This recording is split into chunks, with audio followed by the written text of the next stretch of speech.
Chef at home. അപ്പോൾ ഇന്ന് നമ്മൾ ചെയ്യാൻ പോകുന്നത് ഒരു റെസ്റ്റോറൻറ്റ് സ്റ്റൈലിലുള്ള മലായ് ടിക്കയാണ്. മലായ് ടിക്ക തയ്യാറാക്കാനായിട്ട് നമ്മൾ ആദ്യം അതിൻ്റെ മസാല തയ്യാറാക്കാണ്.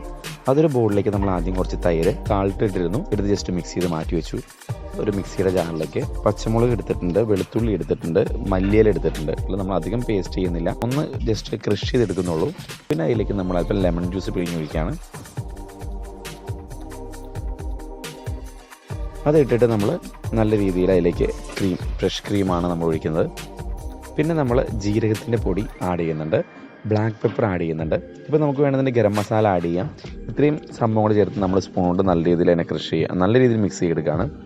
നല്ല രീതിയിൽ മിക്സ് ചെയ്തെടുത്തിട്ട് അതിലേക്ക് അല്പം കോൺഫ്ലവർ, അത് തിക്കായിട്ട് കിട്ടാൻ വേണ്ടിയിട്ടാണ് നമ്മൾ കോൺഫ്ലവർ ആഡ് ചെയ്യുന്നത്. കോൺഫ്ലവർ മിക്സ് ചെയ്ത് നമ്മളതിനെ നല്ല രീതിയിൽ ഇളക്കുന്നുണ്ട്. അപ്പോൾ നല്ല രീതിയിൽ ആ സംഭവങ്ങളെല്ലാം മസാലകളെല്ലാം പിടിച്ച് നല്ല മിക്സായി വന്നു. ഇനി അതിലേക്ക് നമ്മൾ അല്പം ജിഞ്ചിലി ഓയിലാണ് ഒഴിച്ചു കൊടുക്കുന്നത്. ജിഞ്ചിലി ഓയിൽ ഒഴിച്ച് അത് നമ്മൾ മിക്സ് ചെയ്ത് മാറ്റി വയ്ക്കുകയാണ്. അപ്പോൾ നമ്മുടെ മസാല റെഡിയായി. ഇതിനായിട്ട് നമ്മൾ ബോൺലെസ് ചിക്കൻ്റെ പീസാണ് എടുത്തിരിക്കുന്നത്. നമ്മൾ 5-8 പീസാണ് ആകെ എടുത്തിട്ടുള്ളൂ. അതിനെ നമ്മൾ ജസ്റ്റ് നല്ല രീതിയിൽ മിക്സ് ചെയ്ത് മാറ്റി വയ്ക്കുകയാണ്. ഇത് നമ്മൾ മാരിനേറ്റ് ചെയ്ത് നമ്മൾ അകത്തേക്ക് എടുത്ത് വയ്ക്കുകയാണ്. ഫ്രീസറിൽ നമ്മളിപ്പോൾ ഒരു അരമണിക്കൂറോ 15 മിനിറ്റ് വെച്ചാൽ മതിയാവും.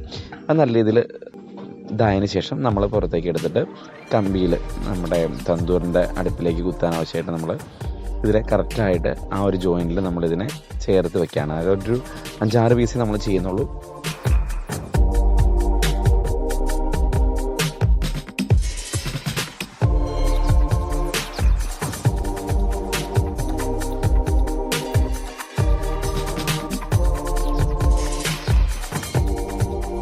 നല്ല രീതിയിൽ നമ്മളതിനെ തന്തൂരിയുടെ ഇതിലേക്ക് വേണ്ടിയിട്ട് കുത്തി മാറ്റി നമ്മൾ ചാർക്കോളിൻ്റെ ഇതിൽ വെച്ചിട്ട് ഗ്രില്ല് ചെയ്ത് മാറ്റി വയ്ക്കുകയാണ്.